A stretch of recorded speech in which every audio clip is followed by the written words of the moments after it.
আমার হাজবেন্ড প্রতিদিনই বলতেছে আমি নাকি অতিরিক্ত তেল মশলা দিয়ে তরকারি রান্না করি, তাই আজকে বলছে যে এই তরকারিটা রান্না করবে একদম সিম্পল মশলা দিয়ে, যাতে মজা হয়। অতিরিক্ত মশলা আর খেতে ইচ্ছে করে না, তাতে পেটে গ্যাস হয়। তাই আজকের অল্প মশলায় অল্প তরকারি রান্না করছি। এখানে আমি ইলিশ মাছ নিয়ে নিয়েছি, বরবটি আর আলু নিয়েছি। হ্যালো এভরিওয়ান, আসসালামু আলাইকুম। কেমন আছেন সবাই? আশা করি সবাই বেশি ভালো আছেন। আমিও আলহামদুলিল্লাহ ভালো আছি। তো প্রথমে আমি এখানে কড়াইতে তেল বসিয়ে দিয়েছি, তারপরে পেঁয়াজ কুচি দিয়েছি বেশি করে, তারপরে দিব এখানে স্বাদ মতো লবণ।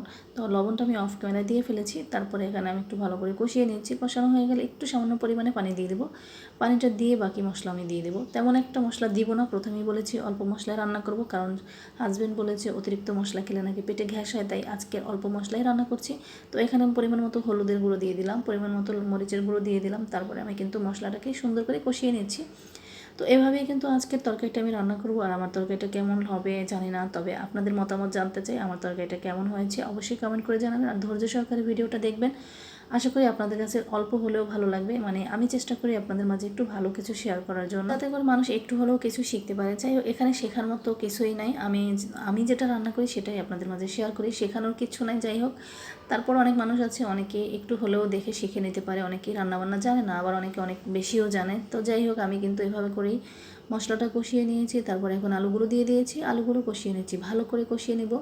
কারণ আলু মশলা যত কষানো যাবে ততটাই ভালো লাগবে খেতে। আর যত বেশি কষানো যাবে আমার আলুটাও ভালো সিদ্ধ হবে, তখন আমার বেশি পানি দিতে হবে না। তো কষানো হয়ে গেছে, এখন আমি একটু পানি দিয়ে দিলাম। পানিটা দিয়ে আবার একটু নেড়ে চেড়ে দিচ্ছি। নেড়ে চেড়ে দেওয়া হয়ে গেলে এখন একটু পানিটা যখন গরম হয়ে যাবে, তখন আমি বরবটিগুলো দিয়ে দিচ্ছি।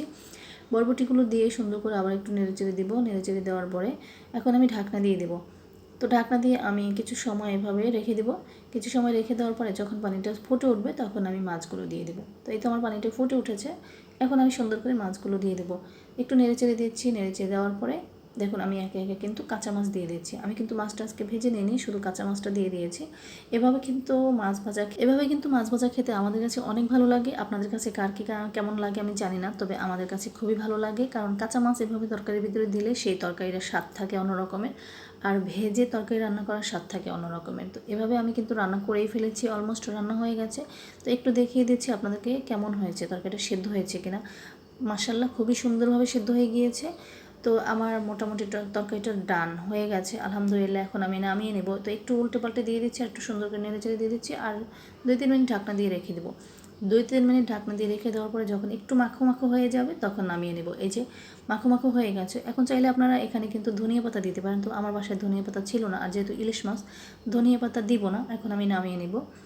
তো আমার ভিডিওটা কেমন লেগেছে অবশ্যই একটু দয়া করে কমেন্ট করে জানাবেন। আমার কাছে তো বেশ ভালোই লেগেছে, আপনাদের কাছে কেমন লেগেছে আমি জানি না, অবশ্যই কমেন্ট করে জানিয়ে যাবেন কেমন হয়েছে।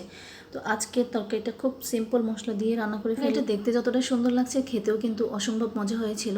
তো সবাই ভালো থাকবেন, সুস্থ থাকবেন। এতক্ষণ ভিডিওটা দেখার জন্য সবাইকে অসংখ্য ধন্যবাদ। আজকের জন্য বিদায় নিয়ে নিচ্ছি। আল্লাহ হাফেজ, টাটা, গুড বাই, আসসালামু আলাইকুম।